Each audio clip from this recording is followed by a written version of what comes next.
Empower Black men to live extraordinary lives. Shatter the stereotypes. Power Black men. Power Black men. Shatter the stereotype. Power Black men to live extraordinary lives. Shatter the stereotypes. Shatter the stereotypes. Power Black men to live extraordinary lives. Welcome to Shatter the Stereotypes, where the intention is to empower Black men to live extraordinary lives. This show is based on the simple idea that every Black man is capable of creating inner peace, dynamic health, great relationships, and financial abundance. Therefore, we provide insights and strategies to educate, motivate, and inspire Black men to reach their full potential and create the life of their dreams. So if you're ready for some high-octane motivation and inspiration that supports and empowers you to live the life you were born to live, get ready to shatter the stereotypes so you can build a life that lights you up and positively impacts the world. So now, let's shatter the stereotypes with your host, Coach Michael Taylor.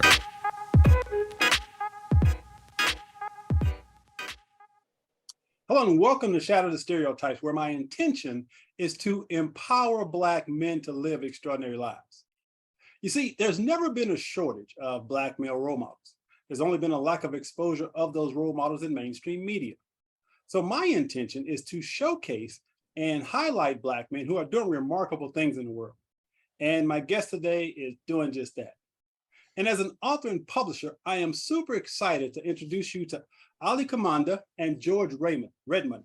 And they are the authors of a new children's book, Black Boy, Celebrate the Power of You. And it is a book that gives our young men and boys a powerful, positive message about being Black, being proud. And these two men are shattering the stereotypes about Black men and fatherhood. So it is my absolute honor and pleasure to welcome them to Shatter the Stereotypes. So good evening, gentlemen. How are you? Ooh, we're doing good. Oh, Michael, thank you for the opportunity. Oh, wow. Thank you, Michael. Doing great over here. So before we jump into your book, though, let's start off with a few icebreakers. So first of all, Ali, tell us where you're from and tell us a little bit about your family, whatever you feel comfortable sharing. Oh, that's a big, hard-hitting question to start with, but I love it. Let's see. I was born and raised in Sierra Leone, West Africa, the Lion Mountains. I lived there until I was 13, and this was just right at the onstart of our Civil War. And so I consider myself one of the fortunate ones to make it out when my family relocated to the United States. I currently live in Lancaster, Pennsylvania, and I work through my nonprofit called Solon Rising, and I do work back home in Sierra Leone. I am happily married to a wife. Her name is Julia Kamanda, and I've got two amazing kids, a daughter who is 11, her name is Sienna, and my son who is 9, his name is Sakani. Um, I recently lost my father. He had a battle with cancer. And so part of what I see myself doing in this journey without him is not necessarily trying to fill his footsteps, but to use that as a guide in the way I try to move forward in life. And so part of this book in itself is an ode to him, as I take on that role and responsibility as a father towards my own son. And so I'm just thankful. I feel it's a blessing to be a family man and to actually have a wonderful family that supports the work I do. And also just to be a part of this journey with my brother from another mother, Mr. George Redmond. All right. Well, I'm sorry for your loss Thank and you. sending prayers and healing to your family. Appreciate it. And so, George, your turn. Thank you, Mike. So a little bit about myself. Born and raised in Asheville, North Carolina, western part of North Carolina. Lived there all my life. Wound up meeting Ali at University of North Carolina, Chapel Hill. Go Heels. Heels. Oh, oh. From there, our journey just began as brothers, as he said, brothers from another mother. And so instantly from that, our journey became what it is today. But a little bit about my life after college is I used to play soccer, still do, but played soccer at a point where I was able to travel around the world. And one of those places was to Cameroon, Africa, as well as France. But I came home. Currently, what I'm doing right now is I am a prosecutor in my county of Buncombe County here in Asheville, North Carolina, so assistant district attorney. I also teach as an adjunct instructor at South College in the legal department. I have a beautiful wife. Her name is Sarah Redmond, and I have 3 kids. My eldest, Opal, is in high school. My middle child, Stella, is in middle school, and then Isaiah is in elementary school. So I have my hands full with my kids. Ali's keeping me busy with the book. I've got work. I mean, it's all about being productive. A little bit about how I got here. Same thing with Ali. Unfortunately, I lost my mother in October. She was a real big drive on me to excel in reading. And so this book is an ode to her and what she was able to do to be able to get me on the right path. And I'm just gracious to be here. Thanks for having us, Michael. Again, and my condolences for your loss. Now, we're going to do some sentence completions. So, George, I'm going to start with you. Complete this sentence. I really love to play soccer. Ali, I really love to watch movies. Oh, in the house. See my Yoda guy in the back? I just now said, okay. I'm a huge Star Wars fan. Love it. All right. Huge Star Wars fan. So Ali, complete this sentence. My superpower is. Ooh. My superpower is, oh man, I would say just being compassionate. Ah, that's a superpower. that's a superpower. George? Well, I mean, that was more humane for Ali. I was thinking of Marvel out here. I was thinking Mystique. Like, I wanted to be like everyone and be able to have that superpower of being able to change into and adjust in every society. Gotcha. So, George, finish this. I am proud of being a father. Ooh. Ali? Man, I have to say the same thing, Michael. I think this journey so far, I am proud of being a father. Yeah, I'm going to mirror that one. Beautiful. Yeah. Ali, life is short. Okay. George? About being happy. Love that. My friends actually gave me a nickname. They called me Michael Happy Ass Taylor.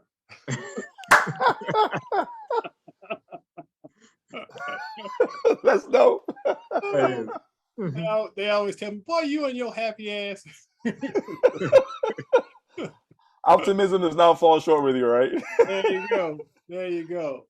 All right. So one thing I would like to change about the world is, Ali. Oh, man. One thing I would like to change about the world is, I guess, the lack of empathy for one another. Okay. George? Black narrative. And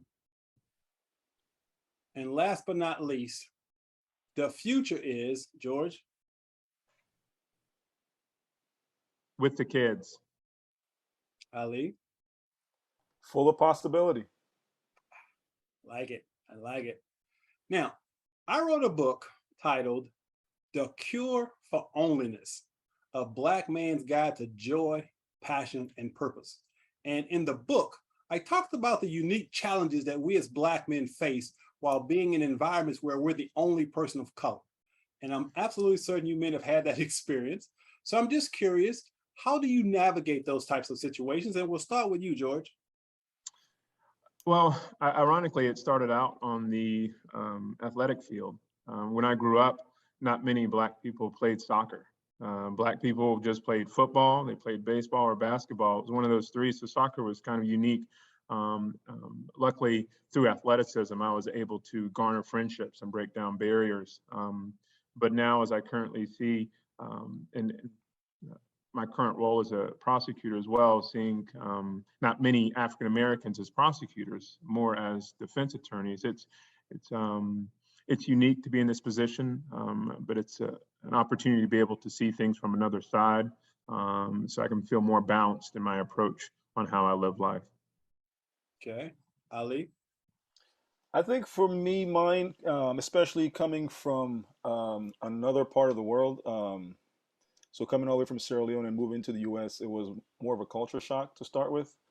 but I'm very thankful that I was able to, um, I would say, see the world in terms of equality. And so for me, I think at the start of it, I found myself code switching a lot, in order to just try to feel comfortable in these environments. And what I have come to, I would say, what I've grown into learning is that I didn't have a full sense of self. And so part of what I found myself doing was, and maybe it's the wrong word, but I think I was doing a lot of appeasing and trying to just make sure that I didn't stand out too much, you know? And so while I was in those settings, which I still am today, I have actually changed that up. And a lot of that has to do with growth and maturity to where I am now more comfortable in my own skin. I am extremely and super proud of the heritage that I'm from, and I just think maybe as a kid and growing up, I didn't necessarily recognize all that. So it was again just always about trying to be liked and trying to make sure that I didn't offend, um, even though I don't feel as if my existence is supposed to be offensive. But sometimes, if I'm considered as the other, then um, I took it upon myself to make sure that I did not come across a certain way, and that was a pretty heavy burden to carry Yeah. for a long time. So I think right now it's a huge lesson that I'm hoping I can impart on my own kids. Is to be proud of who you are and just speak your truth in your existence and just celebrate it. So, but yeah, in the start it was a lot of code switching, just trying to make sure I fit in. And that's why books like you guys have written are so important. So we instill early the sense of self, the pride in ourselves. So again, I really commend you for the work that you're doing. And again, it starts with our kids, imbuing in them the idea that I'm worthy, and I don't have to worry about, or I shouldn't worry about how other people perceive me because I'm so confident in my own skin. That's what we have to relay. So as men who happen to be Black, I'm curious, are you optimistic or pessimistic about the future in general? Ali? I am honestly, I think kind of like you. I'm optimistic. I was born that way. I saw this through my own mother and father, through their example. But just innate in me is a huge sense and pride in my optimism. I always try to find the better in life. Um, and so I think there are moments, though, in time that sort of snatch that away. And I feel that it's draining. And so it also has those moments to where you sort of lose that optimism. But I'm thankful that whenever that does happen, it's momentary. It's a momentary lapse, because in being a father to these amazing kids, if I allow that to overcome me, then I think the world in which I leave them is not going to be as hopeful as I would intend it to be. So I think the energy that I put out as a father has to consistently be one of optimism, so that they believe in something and the possibility of what's to come, and know that there are always going to be better days ahead. So I consider myself an optimist. Beautiful. George? I'd answer with the legal question, saying it depends, Okay. right? Right. And I'll say that because, again, in the current role that I have in criminal justice system, it depends on how you view it. And there's a lot of pessimistic views as to how that system is and how it's working, and being a part of that. And so there is that portion. But Mike, we're here with you. How can you not be optimistic about this, about talking about a Black boy? But I mean, the narrative is becoming more and more apparent and important for individuals to understand that there's a different narrative out there. And so right now you can't not be optimistic about how people want to learn the truth. And so being here is on this show with you and with my brother Ali, I couldn't be more optimistic about the future of our lives at this point. Interestingly, if there's such a thing as an optimism gene, I got it from my mom, because I was born in an inner city project of Corpus Christi, Texas, to a single mom with 6 kids, and we were basically the poster children for poverty back in the 60s. But I cannot remember a single time when I ever heard my mom complain about anything. And it stuck with me, this sense that no matter what challenge she was faced with, my mom always figured a way out of it. And it's just, she is my inspiration, and she is the primary reason why I remain so optimistic, because at a very early age, and I'll never forget this, I was probably 8 years old when she said this. And she said, Michael, if you want something badly enough, there's no one or no thing that can keep you from attaining it except yourself. Now, this was back in the 60s, right? Oh, wow. Yeah. But it was that message that really, it's like my soul heard that message, and I've always believed that. I've always believed that if I want something badly enough, no one can stop me except me. And so it is that lesson that has allowed me to overcome being a high school dropout, divorce, bankruptcy, foreclosure, being homeless for 2 years. That message is what has driven me and allowed me to overcome all those adversities, because I fully believe that I am 100% responsible for how my life turns out. And so I simply have made a commitment to create my version of an extraordinary life. And I try to share the lessons I learned along the way with others. And that's why I write, that's why I do this show, to spread that sense of optimism and to let men know that, yes, there are challenges out there, but there is something in us as Black men that we should be proud of, that should we hold on to. Because if you think about everything that we've been through and where we are, for me, how can I not be optimistic despite all those challenges? So Ali, it says you're also a filmmaker. So tell us a little bit about that. Well, yes. See, for me, in fact, that journey started in college, my senior year. Everybody around me, Michael, had basically figured out where they wanted to go. They had done their internships, so cats already had their, I would say, their career paths, lined up. But as far as I can remember, as a kid growing up back in Sierra Leone, my best pastime was to watch movies, and a lot of that stuff was out of the U.S. So when you mentioned being a Star Wars fan, I used to watch those stuff growing up. And I could only just imagine what was possible. I got really big into the imagination. It was a very, to me, simple way, but fun way to escape, And so in college, when I met George, I remember he was taking a comms class. I'm not sure exactly which one it was, but he came back and he had done some acting in this class, all right? And just the energy in his face when he came back, it was like, this was fun. And I was like, man, you ain't no actor, how naked. But it was just to see how much he just enjoyed expressing himself in that setting. And so I remember at that point also then considering, again, senior in college, I was like, well, I think I'm gonna take something like this on. I got to pick a major. I've already said I'm gonna do communications. I'm not sure what to do with it. But I remember going to that class, and then I think I caught that bug. I started writing. I got fortunate enough to be selected into the very first master screenwriting class at the University of North Carolina. It was being taught by David Sontag, who was from 20th Century Fox. And at that point, I wrote a very fictional tale about something that was obviously non-fictional, which was our Civil War. It was titled Boy Soldiers. And that became, according to his guidance, my calling card, is what he had said. But it was through that and through his validation, I started to really feel like, I was a writer. So what that led me to was, after graduating, after going to California to seek out this dream of being a filmmaker, I just ended up working at Motel 6. I was stuck there for a while. I consider myself an introvert, even though they say if you're an introvert, you don't say it. But I wouldn't go out. I wasn't trying to mingle. I wasn't trying to do anything. But once I met my now wife at a bank, of all places, I remember the two of us just sitting there, and I asked her, hey, what do you do, when we introduced ourselves? And she said, I'm a singer-songwriter. And the moment she said, what do you do? The very first thing that came out was like, oh, well, I'm a screenwriter. I'm going to match what you just said because I want to look cool, But that energy right there from the way she looked at me, and then she said, well, then what are we doing in here? And it was at that moment, not long after that, we both quit that job.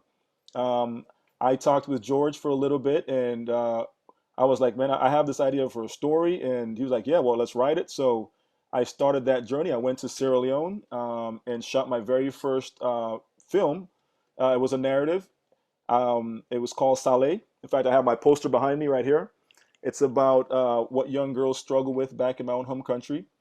And so I go home, I shoot this film all by myself, guerrilla style. I taught young local boys how to, hold a camera, do lighting, hold a boom pole, and all that. And that journey and experience itself was everything to me because I came back and the film was not done, you know? And so I remember calling George and basically as a grown man crying, saying, man, I can't believe this. Dude, I went home, I've spent all my money. I tried to make this film, George. I'm really sorry I didn't finish it. And he was very calm and he just said, look, man, just cut something together. Like no matter what it is, even if it turns into a short, just do that. So long to make the long story short, I ended up editing that film, and we submitted it to some festivals, and we got in. And again, to get that affirmation of something completed, that I think it validated me again as a filmmaker to say, yes, I made something that audiences did approve of, or at least were able to take something from. And so I remember us going to some festivals and looking at each other and saying, oh, all right, well, we did this, but ever since then, I sort of dropped off on that path, and life came at me in a different way with a wife and two kids, and so the creative side had to take a back seat, and I jumped into this realm of being a social entrepreneur. But yeah, that was my quick stint, and I'm looking forward to revisiting that creative side as we start back on this journey of at least tapping back into our creative juices. Nice. That's awesome. Thanks. Now, George, as an assistant district attorney, I'm curious. So, growing up, did you always dream of being an attorney? No, I mean, ironically, kind of the theme behind this book, I dreamed of being a baller. I mean, that's that's what I wanted to do. Is I just wanted to play professional soccer. That was my goal and my thought. And so, really, being a lawyer didn't come about until later on, after realizing that my degree wasn't sufficient enough. It just wasn't enough, and I knew I needed to go back to school. And at that point, there was a crossroads, and go back to school for what was the next question. And so I felt like learning and knowing my rights was extremely important. Especially, we didn't have a lawyer in the family, and so just trying to fulfill some of those responsibilities, not only for myself, but where I could also assist and help my community and my family, was something that I felt like would be a combined effort if I went and got a Juris Doctorate. Wow. Now, currently, so you're saying you're a prosecutor. So for those of us who aren't familiar with legalese, if you will, so when the case comes up, what is the role of the prosecutor versus being an attorney? Is it the judge, like the judge? So the judges, all of us are attorneys. Okay. Prosecutor is someone who handles criminal crimes for the state or for the community. For example, if someone was murdered, right, then it is a prosecutor who speaks for the victim in a criminal matter, right? All we do is put forth the evidence, and then a jury decides. So it's up to us to be able to present to the court in a manner that's sufficient enough to be able to hold people accountable for things that they do, and to give voices to the victims that sometimes don't have that ability to be able to speak. And so there's on the other side of us is a defense attorney who handles the defense of that specific individual who's probably been charged with the crime, if that makes sense. Got it. So we're here today to talk about this. And I got to tell you, when I got the book in the mail, I was just overwhelmed with pride.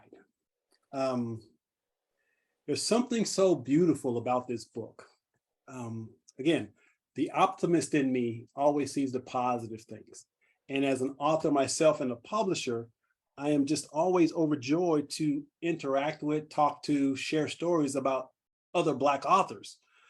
But I think now more than ever, this book is so important because our young men are so inundated with all these negative images and stories of, you know, police brutality and all of that. So it's absolutely critical that we showcase and highlight men like yourself who are putting out these positive messages. So first of all, I'm curious. So whose idea was it to write the book in the first place?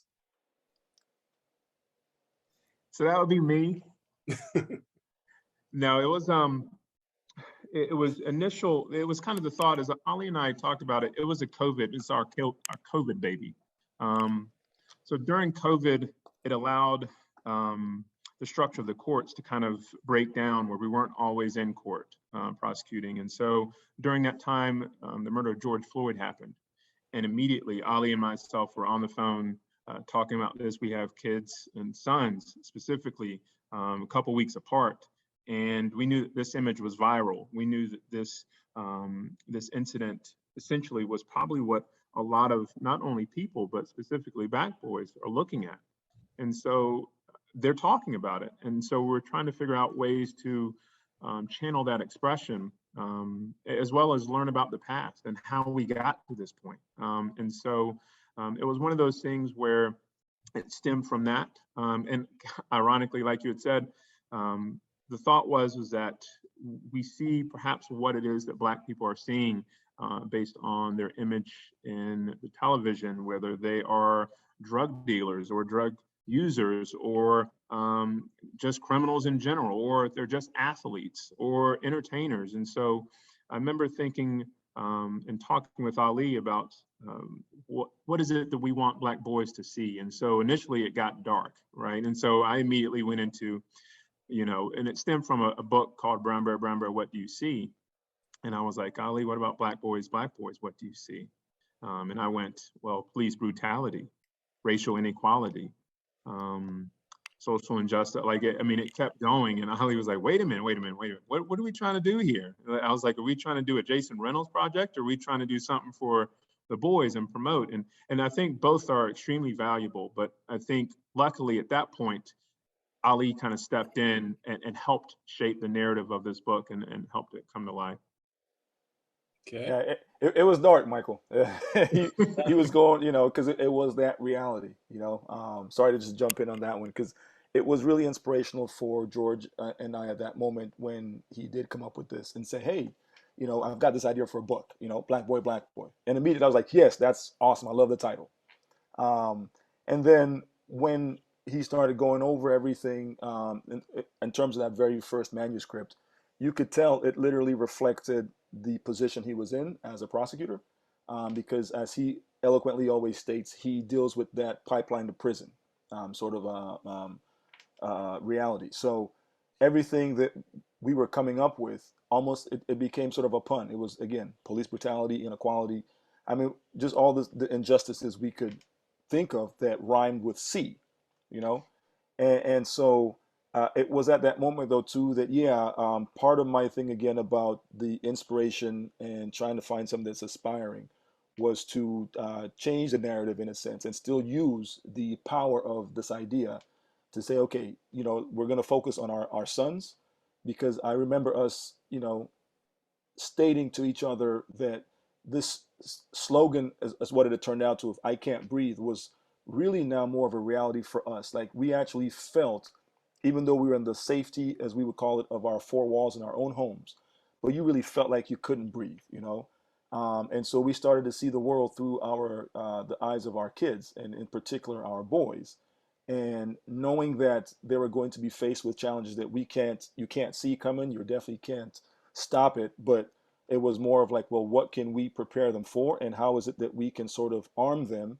to take this journey of life? And that's basically where the transformation then from the darker side of this turned into something hopeful and inspirational, because it was more about inspiring our own boys to believe in their capacity to do great things, and not just reflect on what it is that, as you were just stating, Black boys, or just even Black men in general, see on a daily basis.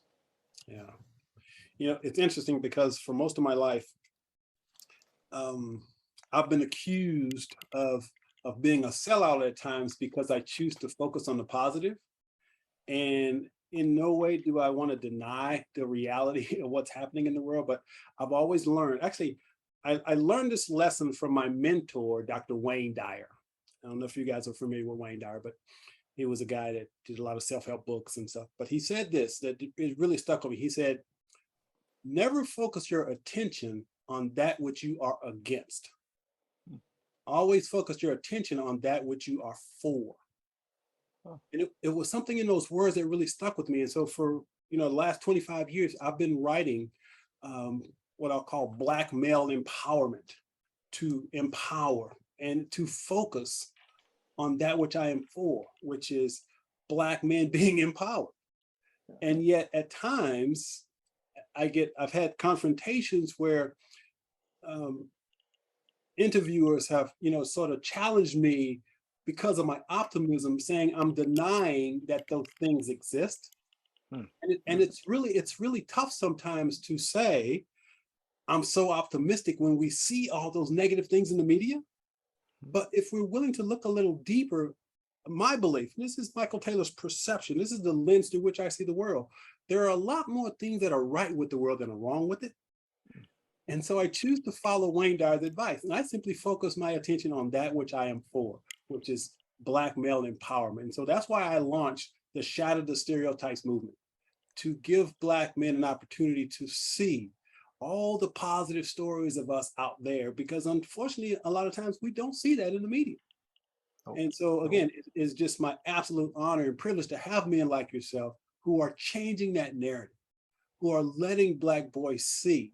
And like I said, as I was going through the book, I was just like, wow, this is what I've been trying to say for 20 years, which is there's reasons for optimism, but we have to give the men, the boys and men, the tools to see themselves in a positive light. And that's what you guys have done with this particular book. So I'm curious now, of all the amazing stories of Black men we have out there, how did you guys choose the ones that you chose for this book? I mean, did you guys come together and say, let's do this guy? How did you come about choosing the men?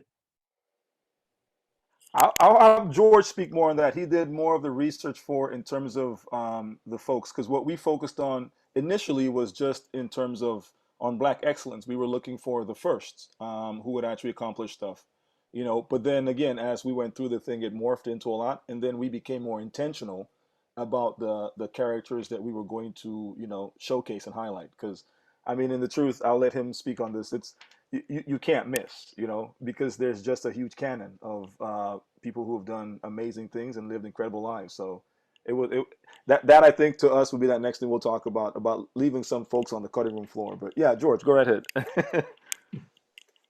Yeah, Michael. So the thought was that we wanted to get off the Fab Five that you get every February, right? We wanted to get off, not acknowledge them, but the Frederick Douglass, MLK, Rosa Parks, Washington Carver, like there's like a handful that everyone is on replay with every February, right? And so what we wanted to do was help educate, because we thought if Black boys knew their past, it would help shape their future, right? And there's a disconnect in that. And so what the thought was that, again, it went back to my time before I became an attorney.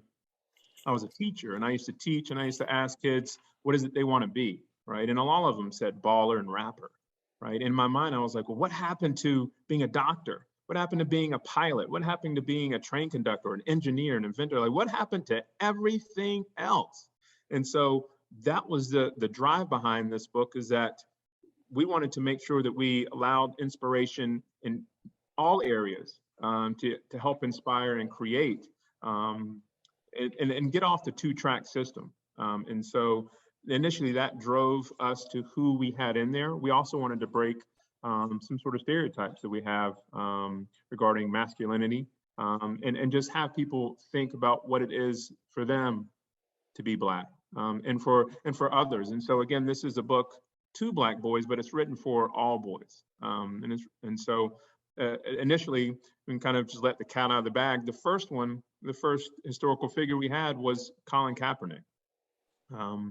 And the reason why we used Colin was because when I've read this to some kids, I've told them not many people give up their dream to make millions and millions of dollars to play a sport, right? he had that opportunity to, all he needed to do was stand, right? These kids, all they want to do is dream to be in his position, but yet he took a position, what he felt was right, and sacrificed that in order to get the cause across. And so we started with that, and then it just kind of rolled with the punches with the rhyming scheme. I know that there were several that we thought we should be in there, but ironically, we initially, that first kind of go around, we came in the same platform as what we thought the boys saw. All we put on there was athletes and entertainers.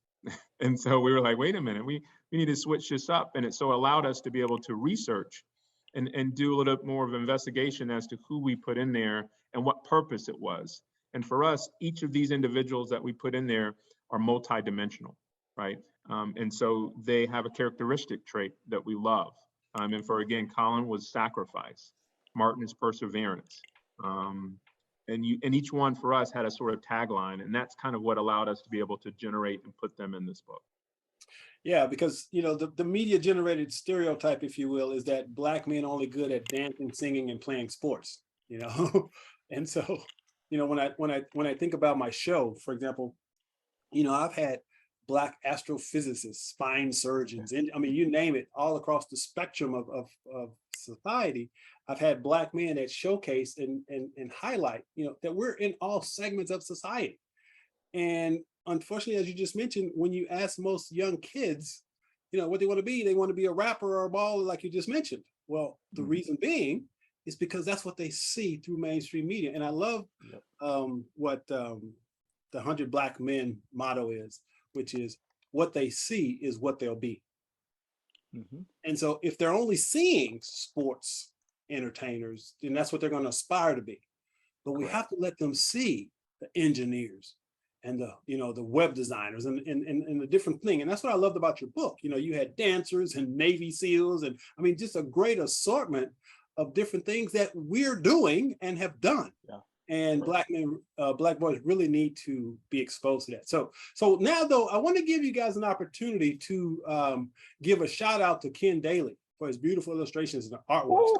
How did you guys connect with Ken? Man, well, hey, we're both going to try to speak on this one because honestly, you can't say that we're not blessed, to be very honest with you, because again, as George stated when we first started, here we are on a show with you. But when we put this out, I think for us, the whole thing started with our agent and meeting Kevin O'Connor. It was just a huge blessing to have his guidance and support throughout this journey. But even bigger than that was also, you know, getting our foot through the door with our very first gatekeeper.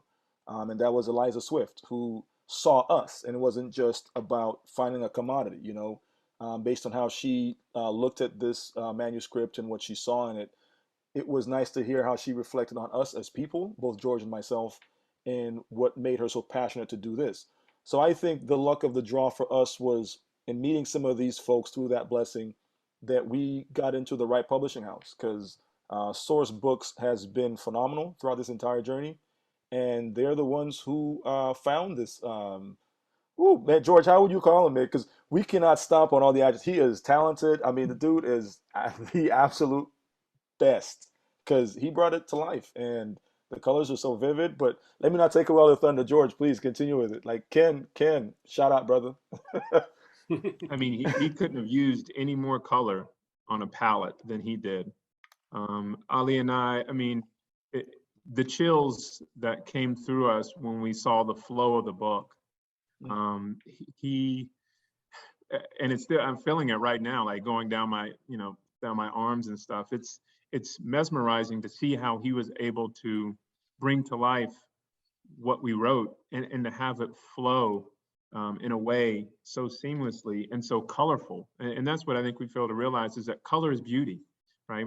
And kids love color. Like, I mean, this draws you in. And then as soon as you open the book, God, all the colors bring to life and bring optimism back. I mean, that's kind of what it is. It brings joy to be able to see what he's done. And I'm so grateful, so blessed to be able to have him as an illustrator on our first debut book.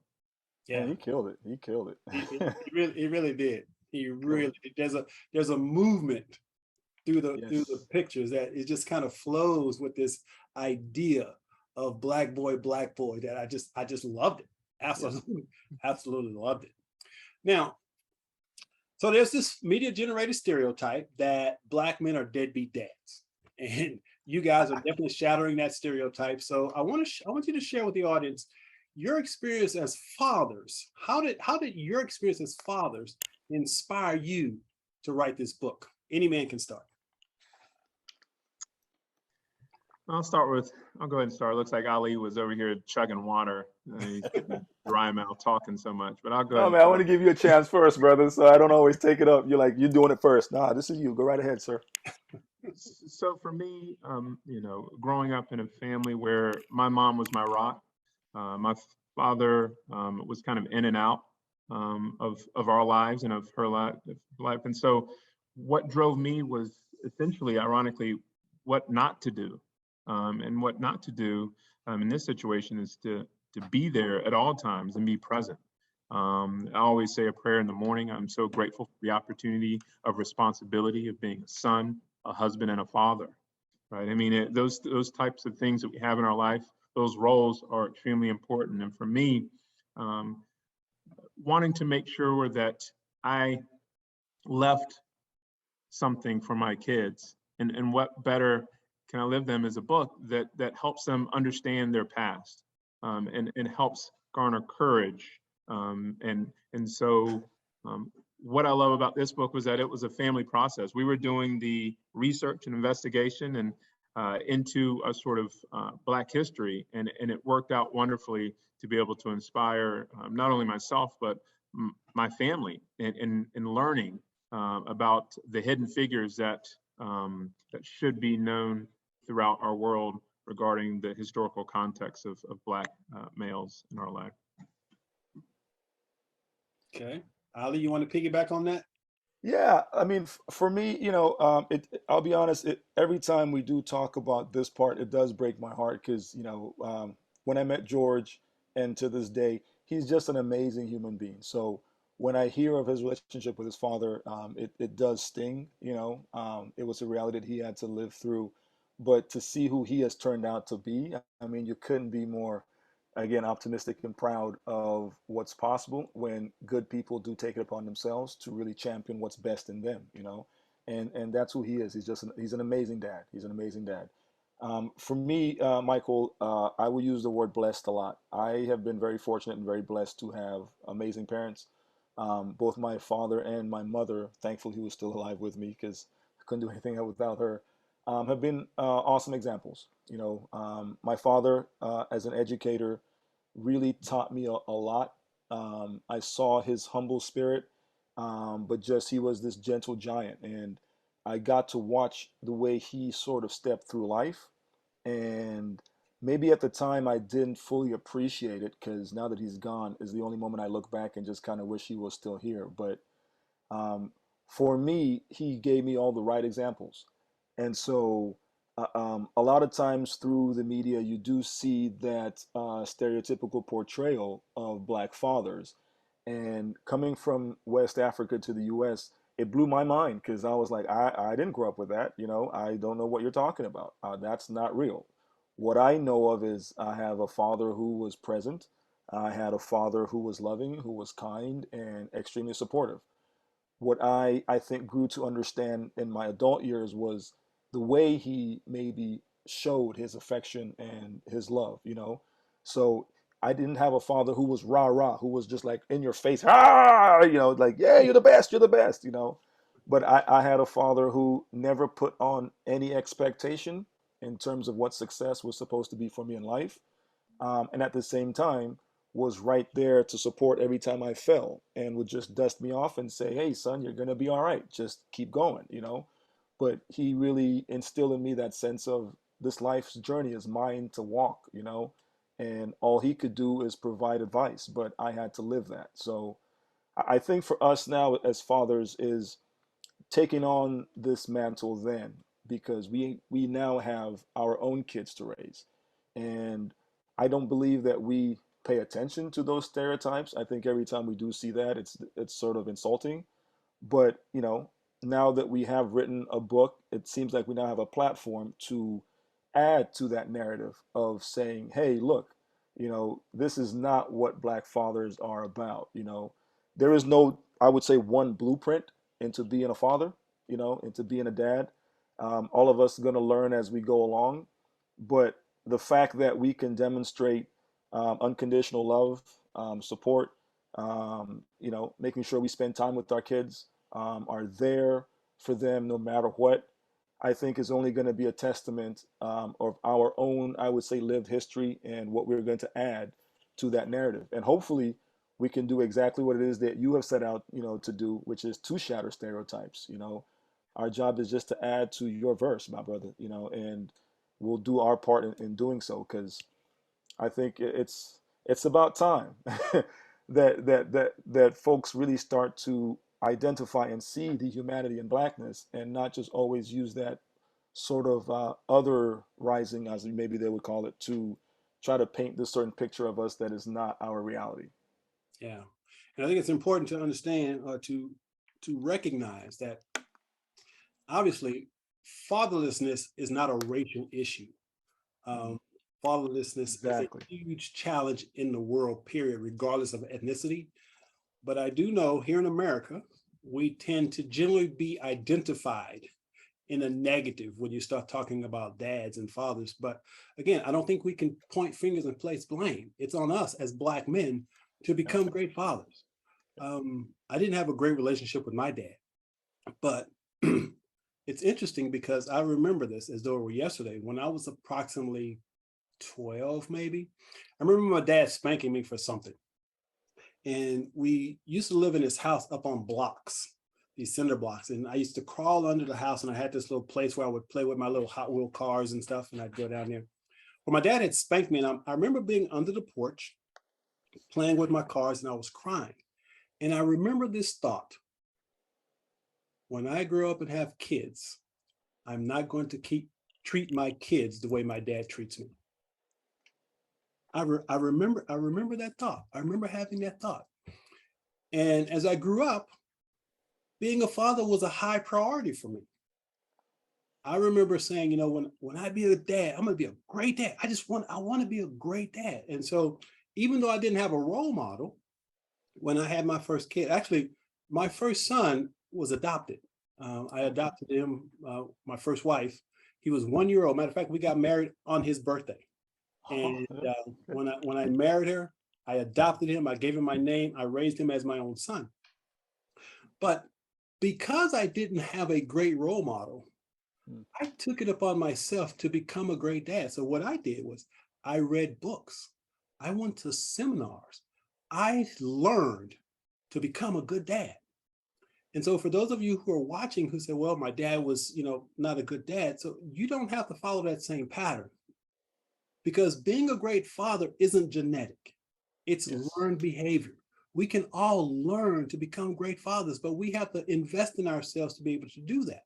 Yes. And so books like this can be a great learning tool for us to become great dads, because if we can sit down and read this book with our kids, it helps us create those bonds and connections that some of us didn't have.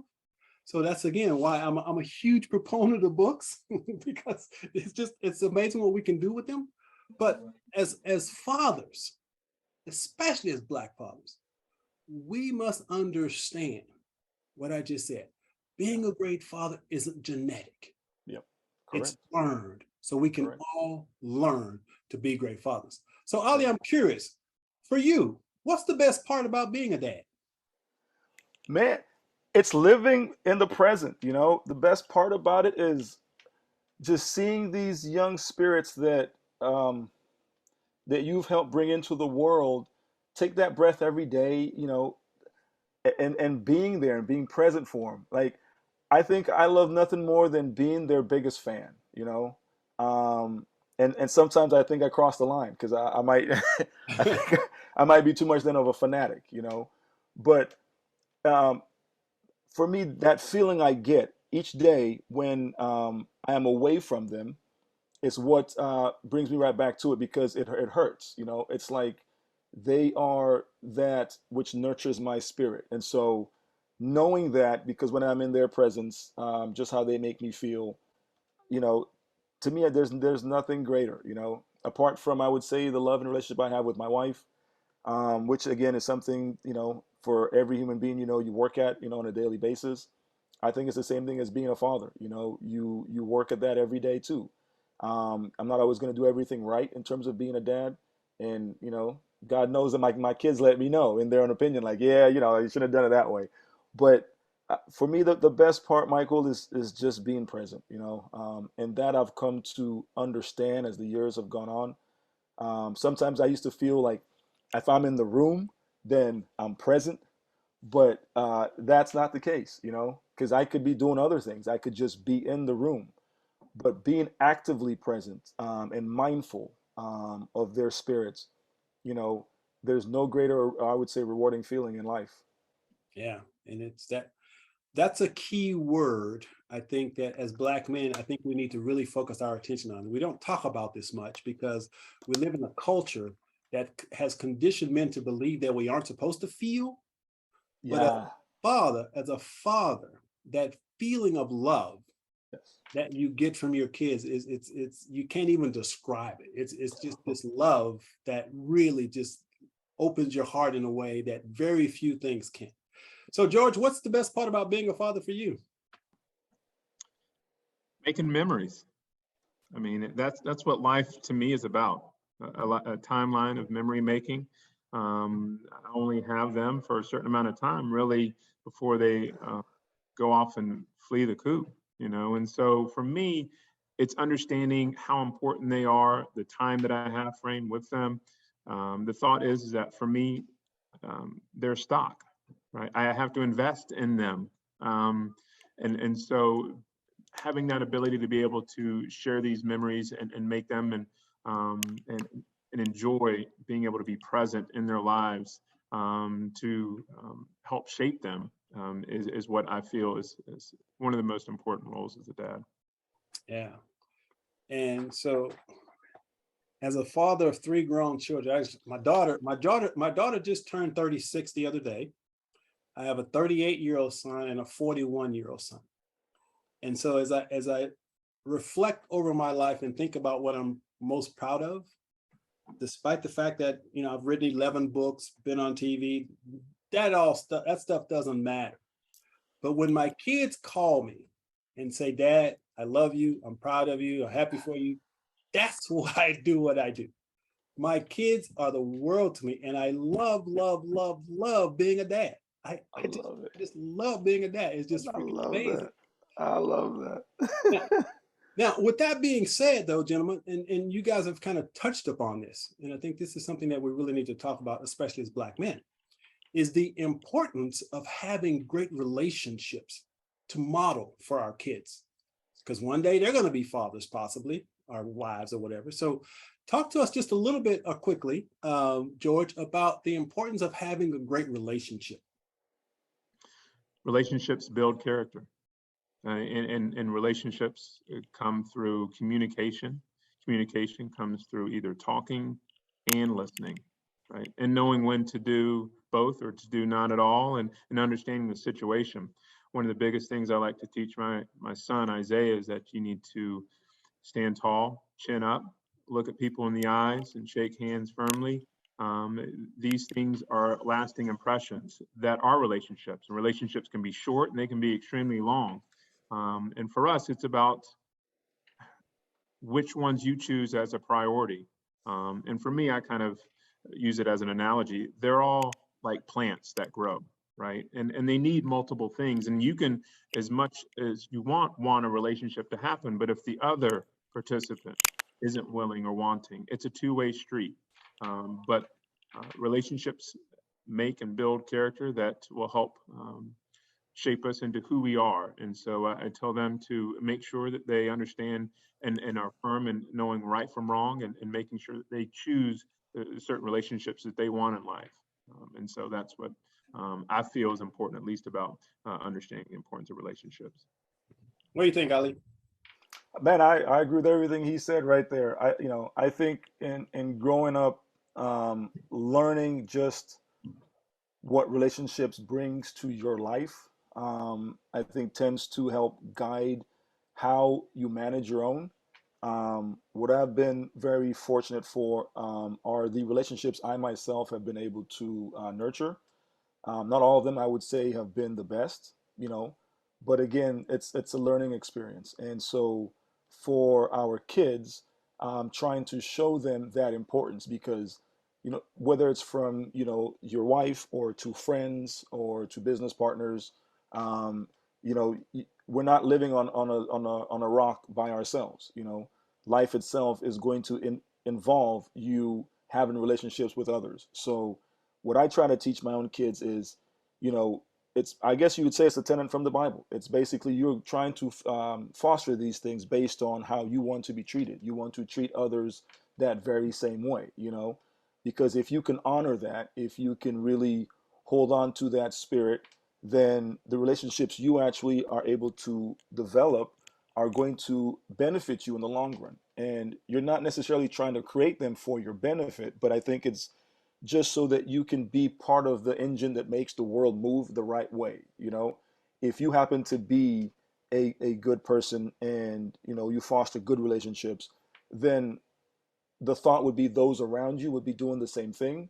And, you know, it might sound naive, but again, that optimism kicks in. The more of us who are like that, then the better chance it is that we have a more peaceful world, you know? So the hope is that my kids see through the relationships that I'm trying to foster.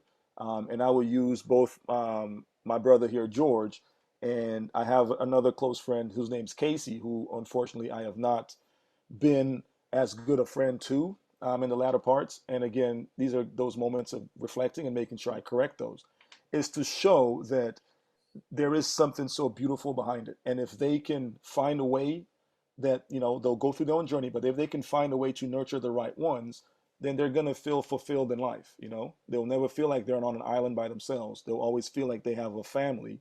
And sometimes families are not just who you're born into, it's actually those you get to meet and you create on your own. So, yeah. Absolutely. Yeah. My belief is that relationships are the glue that hold our lives together. Mm. So we've got to nurture those relationships Yeah. that keep our lives together. Now, I like that. final question. What advice would you give to the men out there who may be watching this and thinking about becoming a father? What advice would you give them? Ali, let's start with you. I would say, coming from a father like who always wanted to be one, is that there is no greater joy in life. But the truth is that you have to want to be one, you know, um, because it's unrelenting in everything that you do. I mean, it's ever present. It's gonna be there for eternity, you know, and it's a huge responsibility. So, you know, my advice would be to again start off with that, knowing that it's not just a cakewalk, but there is no greater blessing, you know. And so, if you come into this prepared for, man, I don't know how you describe it, but for the ride of a lifetime. You know, I mean, it's it. But you do want to make sure that these young spirits who are not, you know, making a decision to come into the world, it's yours, and you're deciding to bring them into this new reality of what we are all experiencing. That they are going to deserve your time, they are going to deserve your love, your energy, your everything. And so it would be to make sure you are prepared to do that and never be ashamed or afraid to ask for help if you don't feel like you can handle it on your own. But it's something of a challenge. But again, ultimately, it's the biggest blessing in life. It's that type of consequential responsibility that so few are blessed to, you know, be a part of, you know, by choice. But again, if it is, I would always advise, like, yeah, just lead with love and just know that there's nothing in the world that actually ever compares to it. Nothing. Gotcha. George.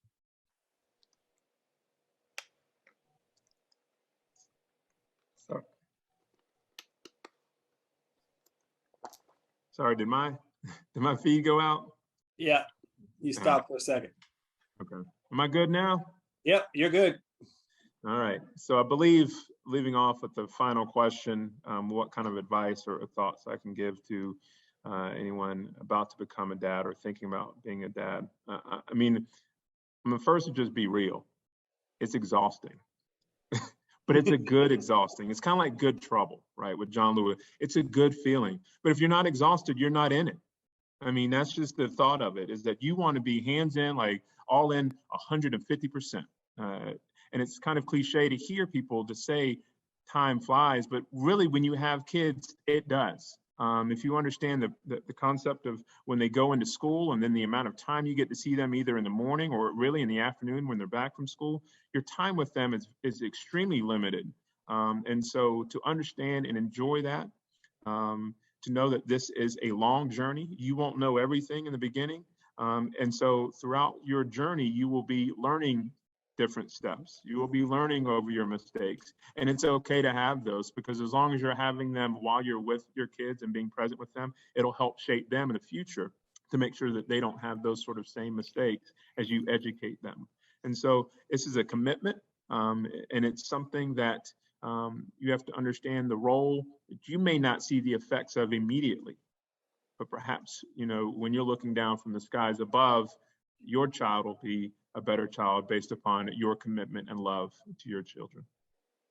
Yeah. And so for me, my advice is to understand that you don't have to be perfect. you don't have to be perfect. You're gonna make mistakes. Shit happens, right? Yeah. but most importantly, recognize that, as I mentioned earlier, being a great father isn't genetic. It's not passed down through your genes. You learn it from experience. You learn it from exposure. So you can become a great father regardless of what type of relationship you have with your dad. But you got to be willing to do the work. Yeah. You got to be willing to have the awareness of what are some areas I can change in myself so I can become a better father. And it's a process. So commit to that process and know it takes commitment. It takes commitment. You gotta be committed. You gotta be committed. But again, I can't think of anything more rewarding and fulfilling than the love of a kid. That's just me. My kids are just everything to me. So with that being said, gentlemen, so how can people find this amazing work? Thankfully, it is available wherever books are sold, and we cannot wait for this to get into the hands of kids. George and I did create an Instagram page, and what we are hoping to do with this journey, Michael, is to take as many people along that journey with us. So it's on Instagram. It's under the title Black Boy Picture Book. We would ask, folks who are watching this to at least go join us there. And hopefully, you'll get to see a lot more insights into these two crazy heads trying to go on this debut walk through life here with our very first picture book. And we cannot wait to share it with, kids all over. So, George? Yeah, ironically, Michael, it's not out yet. I mean, reality is that it's still, you can get your pre-order at Barnes & Nobles, Amazon, and some Target stores. We're fortunate, Ali, hopefully be traveling safely down here to Asheville as we do our launch on Monday, August 8th. And then it'll come out on August 9th. And so hopefully next week will be the week that we see our book in stores. And so it should, like as Ali said, most all any sort of bookstores that should be able to sell this. Can I jump in? What we would hope though, and I don't know if I'm gonna say it this, I'll be honest. We want to make sure if we can, we want to support as many independent bookstores as possible. So, definitely if you guys can shop local, please do that, because we want to make sure that some of these smaller houses who are definitely doing great work, they need your support. So again, if you can order through any of the local bookstores around your way, again, it's going to be available. Source Books has been awesome. They're making sure that if you want a copy, you're going to get one. And so please, just do so. Now, Source Book, do they have a web page or a way of ordering it directly from them? Yes, actually, you just have to go to sourcebooks.com and you can search through their engine. I think, is it Bookshops is doing one as well, which is a huge indie shopping site. And again, if you go on to our Instagram page, we do have a link where you can click on that. You can actually go and directly order that as well for pre-order. Again, that's a Black Boy Picture Book on Instagram. Okay. Well, what I'll do is I'll have a link below this video that'll link to your Instagram page. Is that where you'd want to send them to? Yes, please. Yes, yes. So it'll be a link. So look below here. There's a link. Instagram, connect to those guys and support the book. Well, brothers, it has been my absolute joy and pleasure having you on the show. I wish you continued success in everything that you're doing. Thank you, Mike. Appreciate you having us. Yes, yes, sir. And hey, you said something very important at the very onstart of this thing. And again, it's a blessing to be in with you. But I do think nothing is fortuitous. This was meant to happen. So I just want you to know that you have definitely made two new brothers. And we are going to find a way to be in touch with you too, sir. What you do is very inspiring.